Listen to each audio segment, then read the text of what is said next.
know what today is? It's Earth Day. Yes, save the planet. When's the last time you recycled? You don't even have a recycling bin. I mean, dang. Do you have a metal straw at least? How many turtles gotta die? How many? Save the planet. And then slay this luck. Huh.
how much I really enjoy doing this look.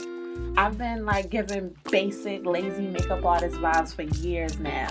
Just lashes, lips, keep it moving. It kind of feels good to get creative and play in some color, you know. Green and blue were the obvious choices to represent Earth Day. Oh, looking a little cross-eyed. There we go. Anyway, green and blue were the obvious choices to represent Earth Day, but you know I had to add a little flair with some yellow and silver. Okay? Now that you done got into this look, yes, zoom, cute. I have some Earth Day homework for you guys. Number 1, try this look and then post a pic to your Instagram stories and tag me at the Slay Room. Yes. And then number 2, pick one sustainable lifestyle change that you can do to help save the planet. Okay? That can be anything from recycling or saving water, plant something, drive less, but pick one thing that you can do and be consistent with it. All right? Happy Earth Day 2020. Thank you for watching.